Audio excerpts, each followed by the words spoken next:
Bon, je ne sais pas si vous arrive d'avoir des versets clés dans votre vie ou un verset qui vous a touché, qui marque votre vie, qui vous donne une direction, ou si vous avez un verset clé, on dit un verset pour votre vie. Est-ce qu'il y a quelqu'un qui a un verset clé, qui ont saisi ça comme promesse pour leur vie?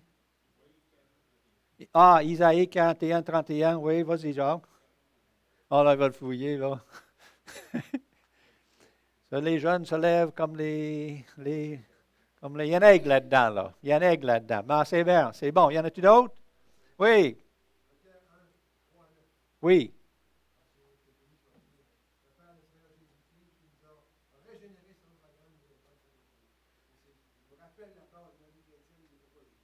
Extraordinaire. Donc, j'en suis sûr qu'il y en a d'autres. Mais pour ceux qui n'en ont peut-être pas eu, on va vous offrir un ce matin. Et puis, parce que moi, j'en ai aussi plusieurs versets comme ça, des versets que souvent que j'ai marqué la date dans ma Bible quand le Seigneur m'a touché avec ce passage-là. Et puis, c'est bien. Mais le passage que nous allons regarder ce matin, là, on peut l'envoyer là. Je ne sais pas si moi je suis capable avec ça. Mais,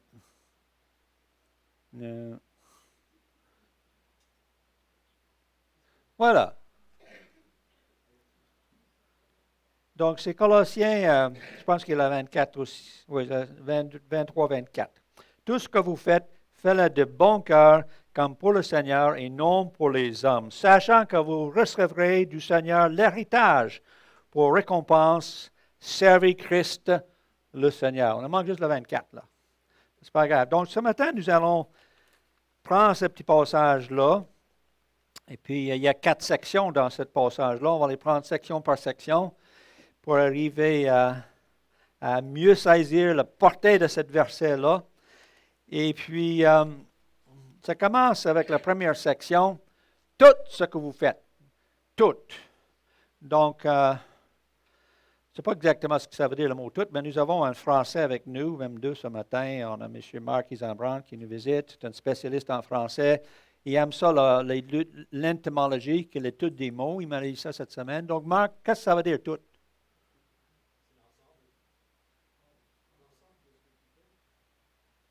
C'est pas tout, sauf que. Tout, tout, tout. Dans un seul mot. Tout, tout, tout. C'est bien ça. Tout ce qu'on peut faire. Tu vois, ce verset vient dans la fin de l'enseignement sur la famille. Ça vient à la fin du chapitre 4, et dans le chapitre 4, on parle des relations de famille, homme envers femme, femme envers homme, enfant envers parents. Ça vient dans le contexte de travailleur, l'employeur. Et à la fin de ça, dans tout ce qu'on fait dans notre famille, dans notre travail, dans notre voisinage, c'est quoi? Tout ce qu'on fait, fait tout, et on va arriver du bon cœur. Donc, tous, si on est étudiant, si on chante dans le chorale, si on enseigne en avant, si on... Moi, retraité, j'ai de misère avec ça. J'essaie d'être retraité de tout mon cœur, mais j'arrive pas. J'arrive pas, là. Toujours quelqu'un a besoin d'aide quelque part. Donc, chauffeur d'autobus, travailleur, quoi que ce soit, lorsque c'est le temps de payer nos comptes, lorsqu'on embarque dans l'auto, faites tout ce qu'on fait, aujourd'hui, demain, cette semaine, cette année, faites ça comment? Fais-le de bon cœur. Donc, quand on voit le mot du bon cœur, Jérémie, je ne sais pas si M. Jérémie va arriver là. Salut Jérémie, Jérémie n'est pas là. Est-ce que moi je suis capable de mettre Jérémie là? Jérémie, viens Jérémie. Il est là, Jérémie. Lorsqu'on parle du cœur, Jérémie avait quelque chose à dire sur le cœur. Il dit, le cœur est tortueux, par-dessus tout, et il est méchant. Qui peut le connaître? Mais l'Éternel éprouve le cœur. Si on prend le mot cœur, et je l'ai pris dans ma concordance, moi j'ai juste une petite concordance dans la fin de ma Bible, mais si on prend la grosse concordance, on en va d'autres. C'est le fun de juste descendre le mot, la concordance, et voir le mot cœur, et dans tous ces contextes que ça peut arriver, on se rend compte que le cœur n'est pas toujours bon. Quand on fait une étude sur le cœur n'est pas toujours bon. Comme Jérémie a dit, des fois c'est méchant. Et si dans la liste des moins bons ici, son cœur n'était pas tout entier, parce qu'on parle de Salomon là, pas ferme, endurci, cœur de pierre. Ça, c'est quelques-uns des mots qui arrivent lorsqu'on étudie le mot cœur. Sans intelligence, mauvais, incrédule. Est-ce que c'est tout ça? C'est du bon cœur, ça là? Pas très bon, ça là. Ou de cœur, nous on dit de reculons, ou par obligation. Mais heureusement, on va dans l'autre côté, du bon cœur, puis on voit plusieurs passages qui nous parlent du bon cœur. Un cœur qui est bien disposé, selon mon cœur, selon le cœur de Dieu. Hein? On a le cœur de Dieu. Un cœur résolu, un cœur affermi, un cœur dévoué, pris à cœur. Les gens, dans ce temps de Néhémie, ils ont pris à cœur ce travail-là, puis ont bâti le mur. Un cœur pur, joyeux, sage, un cœur affermi. Et lorsque les deux hommes marchaient avec Jésus sur le chemin de Maïs dans l'évangile de Luc, ils ont dit, est-ce que nos cœurs n'ont pas été brûlés lorsque nous parlaient? Donc, c'est un cœur brûlant. Donc, bon cœur. Donc, c'est important ici, lorsqu'on parle du cœur, d'être sûr que notre cœur est dans la bonne colonne, là. Et puis, on a cette responsabilité, là, que...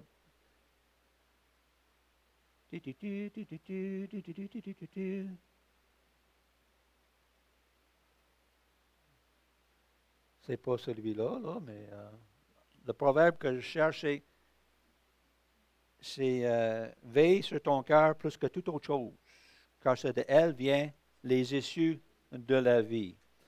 Veille sur ton cœur, parce que c'est de notre cœur qui viennent les issues, la suite de notre vie. Donc, fais tout, première partie, de comment? De bon cœur. Et là, on va la troisième petite partie dans ce passage, la motivation, c'est comme pour le Seigneur et non pour les hommes. On va toujours dire que je fais ça pour le Seigneur. Mais dans mon petit cœur à moi et dans mes expériences dans les ministères, je me rends compte que ce n'est pas toujours vrai. Ce n'est pas toujours vrai qu'on fait tout pour le Seigneur. On a l'expression l'hommerie. Ça veut dire quoi, l'hommerie? Hein? Égoïste, centré sur moi-même. C'est l'hommerie qui embarque souvent dans nos ministères, dans nos vies et dans ma vie. Il faut faire attention. Et c'est lorsqu'on cherche plutôt notre volonté que la volonté du Seigneur. Et comment discerner si mon service est pour le Seigneur et non pour les hommes? Et c'est sûr que ça va toujours vaciller un peu. Je ne veux pas dire que, comme je dis, j'ai l'expérience dans cette vacillation-là. Donc, une des manières qu'on peut voir si c'est pour Dieu ou c'est vraiment pour le Seigneur, on le voit ici dans le verset 22. Serviteurs, obéissez toutes choses vos maîtres selon la chair, non pas seulement sous leurs yeux. Non seulement sous leurs yeux, comme pour plaire aux hommes, mais avec simplicité du cœur. Donc, la première chose, c'est que lorsqu'on commence à faire des choses, mais pour être vu, on a besoin d'être vu. As-tu vu ce que j'ai fait? Quand le boss arrive, on se met à travailler. Vous savez qu'on va aller de retour à Calgary. Mais juste avant qu'il arrive, qu'est-ce que je fais? Voilà, il arrive. Le ménage, ça presse. Pour être vu. Jésus a adressé cette tendance. Je lisais dans l'Évangile de Matthieu cette semaine, puis c'est intéressant de voir que dans Matthieu chapitre 6, dans le sermon sur la montagne, Jésus s'adresse spécifiquement à cette question. Et on ne lira pas tout ça, c'est long. Mais il y a trois petits lorsques. Trois petites lorsques. Savez-vous quelques-uns de ces petits lorsques? C'en est une. Mais la première, c'est lorsque Jésus s'adresse au sermon sur la montagne, il dit, et en public, lorsque vous faites votre offrande, votre aumône, il y a deux manières qu'on peut faire ça. Le temps, tiens tout le monde, je viens de vous offrir mon offrande, que fling! Ça fait du bruit, c'est ce qu'ils faisaient des pharisiens, là.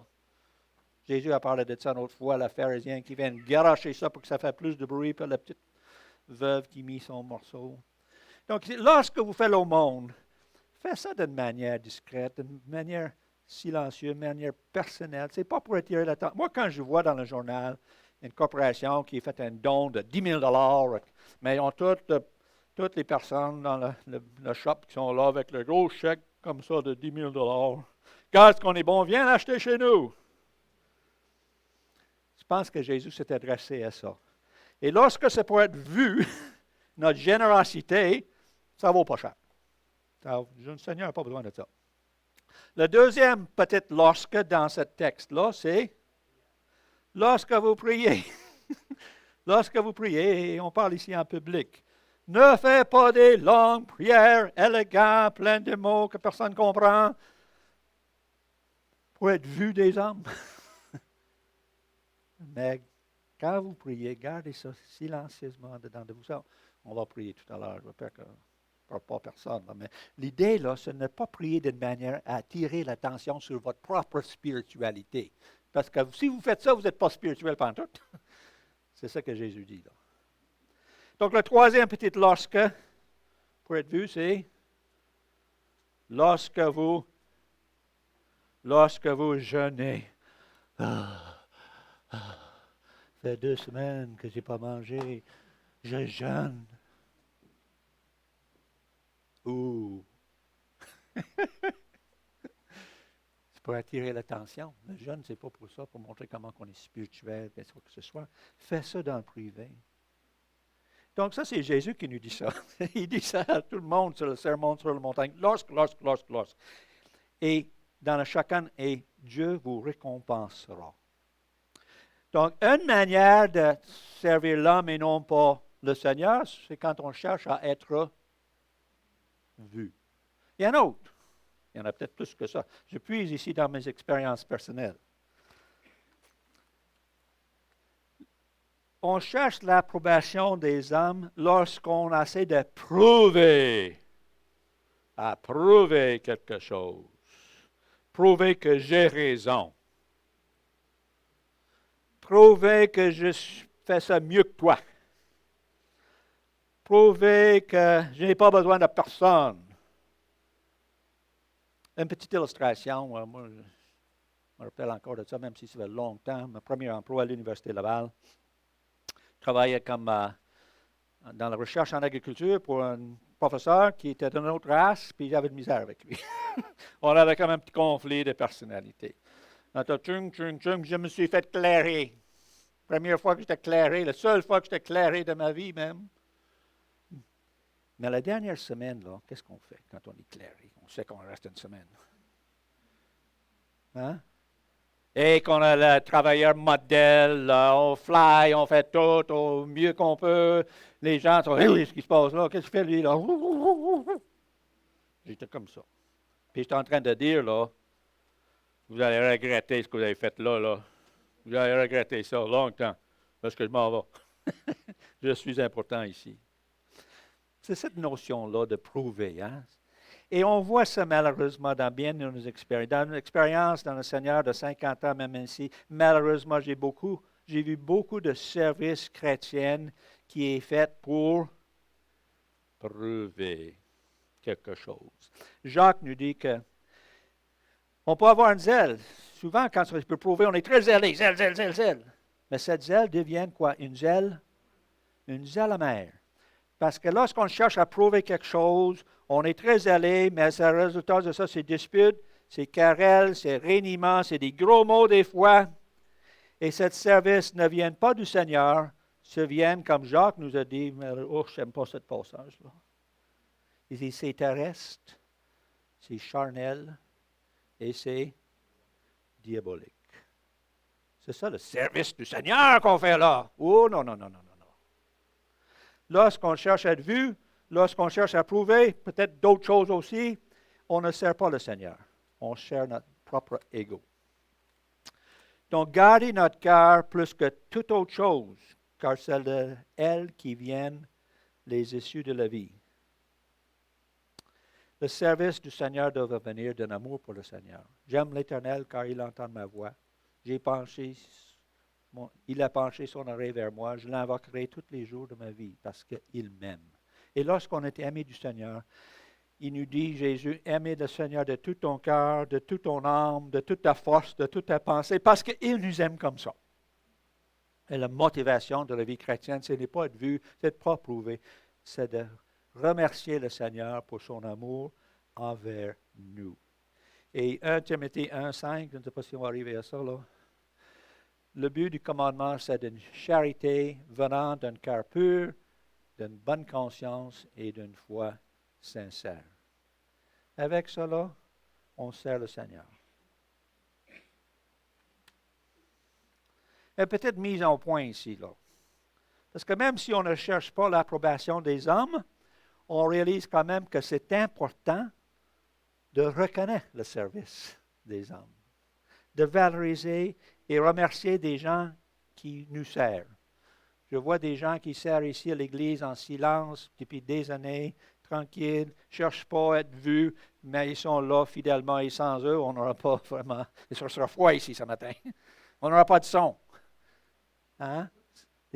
On a besoin de remercier et valoriser des gens qui nous servent. Et Paul a fait aussi, dans le chapitre 4 ici de Colossiens, lorsqu'il nomme toute une liste de personnages. Je n'irai pas dans une étude de ces personnes-là. Tychik, chic, frère bien-aimé, fidèle ministre. C'est-tu une approbation, ça là? Oui. Onésime, frère fidèle.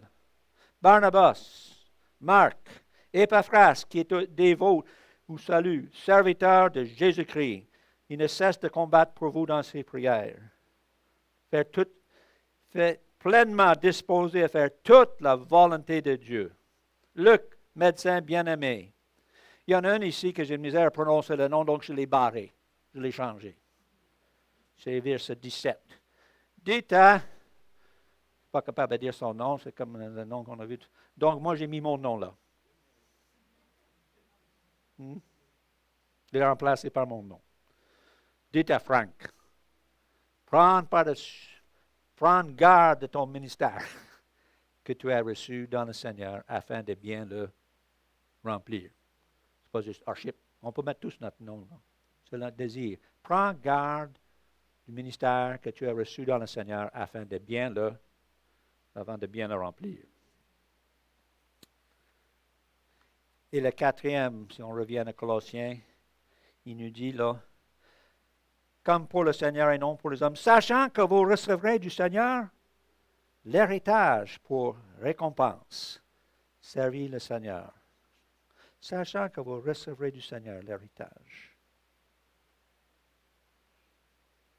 Après chacun des petites lorsques, en Matthieu chapitre 6, le Seigneur vous rendra. Le Seigneur vous rendra.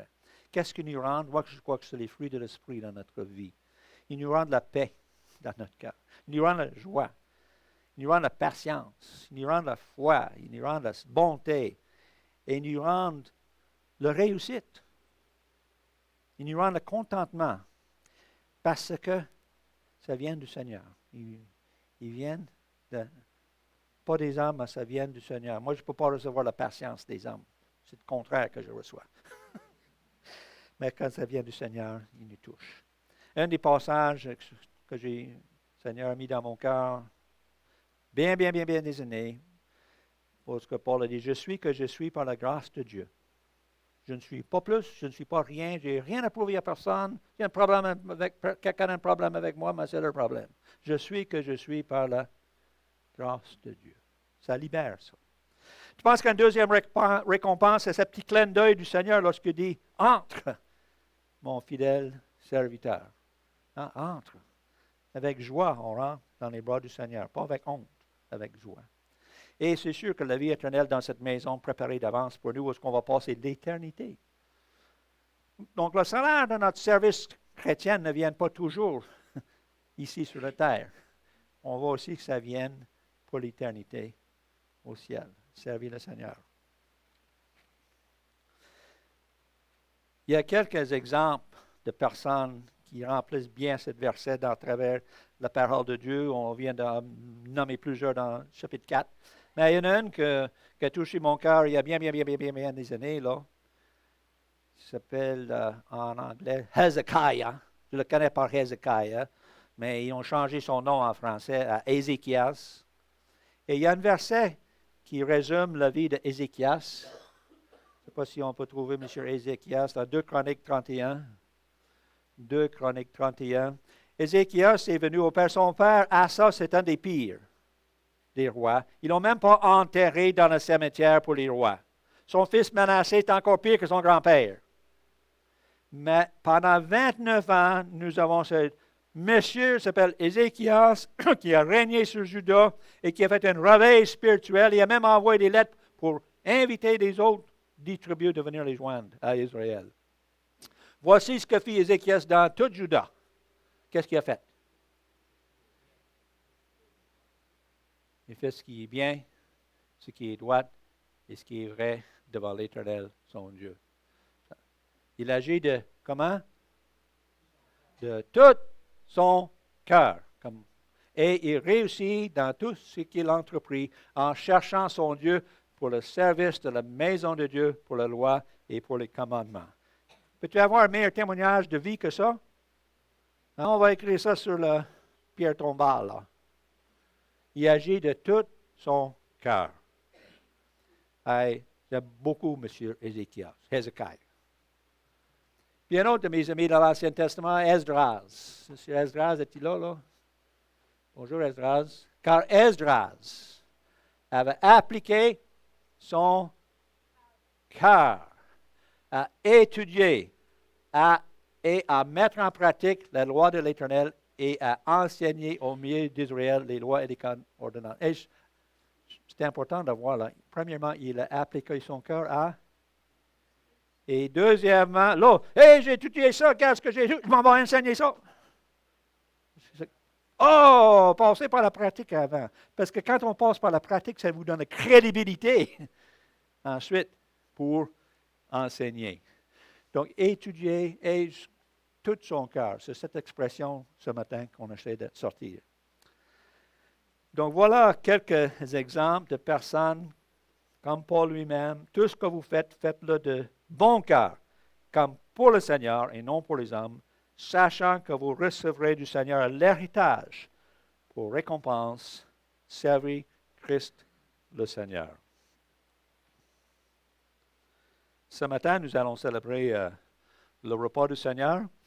Et c'est une occasion, lorsqu'on parle du repas du Seigneur dans son contexte, il dit « Faites ceci en mémoire de moi ». Et puis, on voit que le repas du Seigneur, c'est quelque chose que le Seigneur lui-même nous laisse quasiment comme une ordonnance. Et puis, de se venir ensemble, quelques églises, c'est toutes les semaines, quelques églises, c'est tous les jours, quelques églises, c'est une fois par année. Nous, c'est une fois par mois. On veut venir ensemble, se joindre comme communauté, mettre nos cœurs ensemble, puis se rappeler de l'œuvre du Seigneur. Fais ceci en mémoire de moi. Rappelez de l'œuvre du Seigneur pour moi. Jésus qui existait éternellement. Il existait éternellement en forme de Dieu, se dépouiller lui-même, pris le corps, la forme d'un serviteur, est devenu semblable à nous, devenu comme un homme. Il est venu comme l'agneau de Dieu. La solution de Dieu pour notre dépravité humaine. C'était la mort de l'agneau Jésus, son sang versé, qui a pesé la colère de Dieu pour mes péchés. Moi qui, est un pécheur, ne peux pas rentrer dans la présence de Dieu. Le sang de Jésus me lave de ce péché et Dieu me regarde maintenant à travers le sang de Jésus. Il ne voit pas Frank Danbrook, le pauvre pécheur, il voit Frank Danbrook lavé par le sang de Jésus.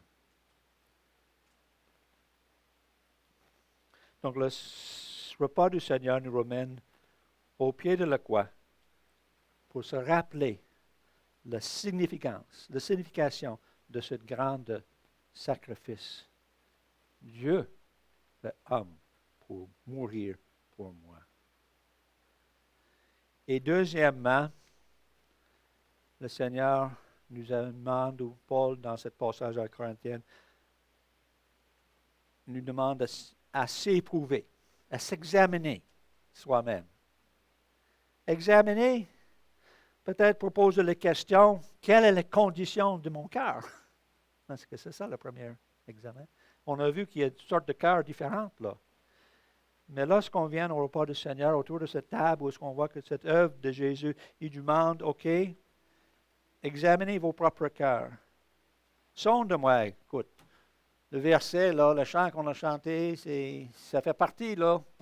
M. Léopold, sonde-moi. Sonde-moi, ô Dieu, et connais mon cœur. Extraordinaire. Éprouve-moi et connais mes pensées. Regarde si je suis sur une mauvaise voie. Et par la suite, l'application. Si je suis sur une mauvaise voie, mais Seigneur, lavez-moi, pardonnez-moi, purifiez-moi et conduis-moi sur la voie de l'éternité. C'est ça la réflexion ici. C'est un temps pour laisser l'Esprit de Dieu parler nos cœurs, pour amener des difficultés de notre cœur au pied de la croix pour être lavé et purifié avant de prendre le repas du Seigneur. Et puis, troisièmement, lorsqu'on prend le repas du Seigneur, il dit, fais ceci jusqu'à ce que je vienne. Donc, ça nous rappelle aussi que Jésus, des fois, on a fait le sédar ici, le sédar juif à Pâques. On a déjà fait ça. Puis, dans le sédar juif, à un moment donné, on envoie un petit enfant à la porte, ouvre la porte et voir. Est-ce qu'Élie s'en vient? Est-ce qu'il s'en vient, Élie? Non, il n'en vient pas. Mais l'année prochaine. Mais nous, ce n'est pas Élie qu'on attend. Hein? C'est le retour de Jésus. Ça peut être même aujourd'hui. Donc, se rappeler de l'importance de l'œuvre de Jésus-Christ dans notre vie, c'est éprouver nos propres cœurs, les sonder, l'amener nos cœurs au pied de la croix et se rappeler que Jésus revient. Donc, on va prendre un moment de prière en silence, où est-ce que vous pouvez justement laisser l'Esprit de Dieu sonder vos cœurs. Par la suite, s'il y a des gens qui aimeraient prier, des prières de reconnaissance, d'adoration, on va aller dans cette direction-là aussi. Puis on va terminer avec le repas du Seigneur. Donc, prendre un moment de silence et peut-être même, non, il n'y avait pas de musique dans le fond de ça, là.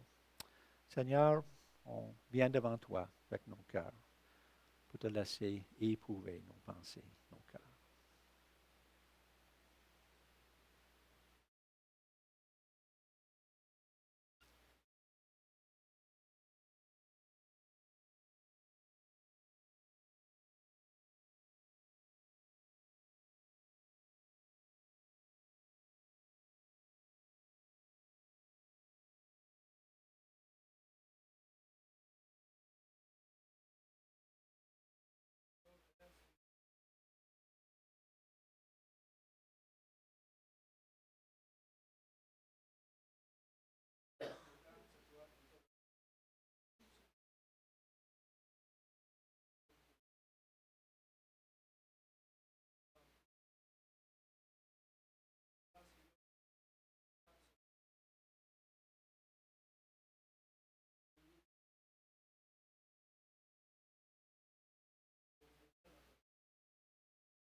Donc, Seigneur, on va maintenant joindre nos cœurs ensemble comme une communauté chrétienne ici à Alma, autour de cette table, et on demande à ceux qui font de la distribution de venir et on va prendre le pain, on va prendre le vin en se rappelant de ce si grand œuvre que tu as accompli pour nous. Et cette œuvre qui continue dans notre vie de sanctification et cette œuvre qui nous amène un jour à la glorification pour l'éternité. Y a-t-il une cantique, là? OK. Vas-y. Da, da, da, da.